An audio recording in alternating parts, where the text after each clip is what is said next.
confirmés ici, mais en tout cas, ils sont quasiment définitifs. Alors, je ne sais pas ce que vous voulez. On peut peut-être. Le dernier qui vient d'arriver, là, c'est sur Viry-Châtillon. Donc, c'est très. Donc, dans l'ordre, c'est Jean-Marie Villain qui arriverait en tête avec 40%. Ensuite, Simone Mathieu, donc la maire sortante avec 25%. Derrière, Françoise Briand, qui était l'ancienne députée, qui était investie par l'UMP, arriverait avec 20%. Et enfin, le dernier, donc Dominique Le Breton pour le PS, arriverait donc quatrième avec 15%. Donc les quatre pourraient se maintenir pour un second tour donc à Viry-Châtillon. Qu'est-ce qu'on a d'autre? Les surprises de la soirée, je ne sais plus si on les a déjà eues sur cette antenne. Donc Juvisy qui passe à droite, Bretigny qui passe à droite également. Donc avec Nicolas Méhary qui aurait recueilli 51%, je crois, face au maire sortant Bernard Decaux.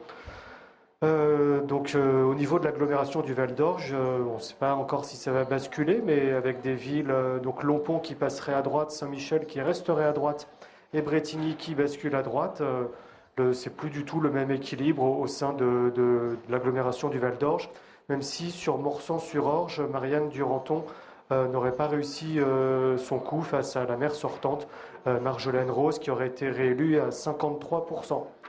Voilà, Évry, Évry, ville-préfecture, donc il y aura un second tour plutôt pour Francis Choix, alors que son prédécesseur, Manuel Valls, était habitué à être élu dès le premier tour, donc là, Francis Choix aurait recueilli 48% des voix. Bon, il faut dire, il y avait six listes en présence, je crois, donc 48%, donc c'est presque plié, mais il faudra quand même un second tour pour Évry. Voilà, Patrice, qu'on peut dire ce soir pour les derniers résultats. Merci Fabien. Bon, je ne vais pas vous poser une autre question parce que je pense que vous m'avez donné tout ce qui était à votre disposition. Je vous remercie en tout cas d'avoir participé à cette soirée électorale. Merci à vous de nous avoir tenu compagnie, bien sûr, depuis 19h30 avec un politique et musique. Vous avez vu que les musiciens et chanteurs qui passaient sur notre antenne sont tous de l'Île-de-France et la plupart d'ailleurs de l'Essonne. Ils ont été filmés dans le cadre justement d'un certain nombre de concerts qui s'effectuaient bien sûr dans les salles de notre département. Donc nous avons fait notre possible pour vous faire vivre cette soirée électorale avec nos équipes.